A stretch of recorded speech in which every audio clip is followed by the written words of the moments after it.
میں پچھلے کچھ دنوں سے عید سے پہلے ہی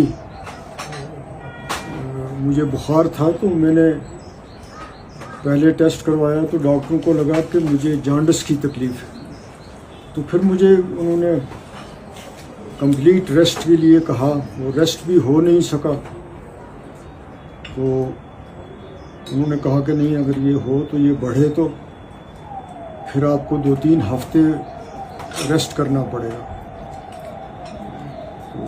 تو اس کی وہ میڈیسن لے لی، کوئی خاص فرق نہیں آیا۔ پھر ٹیسٹ کروایا تو وہ جانڈس نہیں نکلا، وائرل فیور تھا۔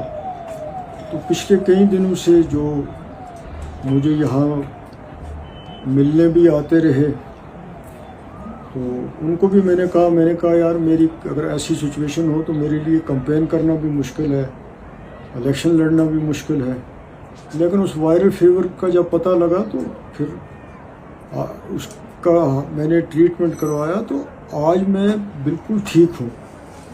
تو اس حوالے سے جو یہ ساری ریومرز پھیلائی گئیں یا پھیل گئیں، تو ایسا کوئی معاملہ نہیں تھا کہ مجھے الیکشن نہیں لڑنا ہے یا کچھ ہے۔ مجھے اگر صحت خراب رہتی میری اسی طریقے سے، تو میں ڈیفینیٹلی کہتا کہ ان کو کہ آپ الٹرنیٹیو کینڈیڈیٹ تلاش کر لیجئے یا کچھ بھی، لیکن اب میں نے کل سے میں بہتر ہوں۔ تو میں نے ڈاکٹروں نے بھی کہا کہ ٹھیک ہے، آپ کو وائرل فیور تھا تو اب آپ امپروو ہو رہے ہیں، تو جس میں مجھے شاید 1-2 دن اور بھی ریسٹ کے لیے انہوں نے ایڈوائس کی ہے۔ تو باقی میں بالکل ٹھیک ٹھاک ہوں۔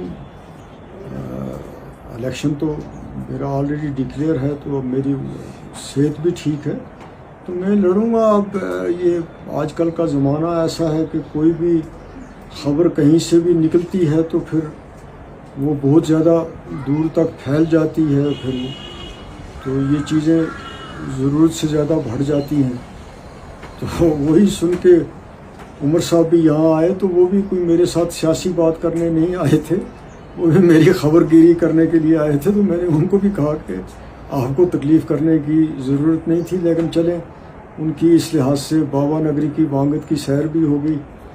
تو یہی سارا معاملہ تھا، کچھ اور اس کو کوئی زیادہ سیریسلی لینے کی یا بڑھاوا دینے کی کوئی ضرورت نہیں ہے، نہ میں اس کو دینا ضروری سمجھتا ہوں۔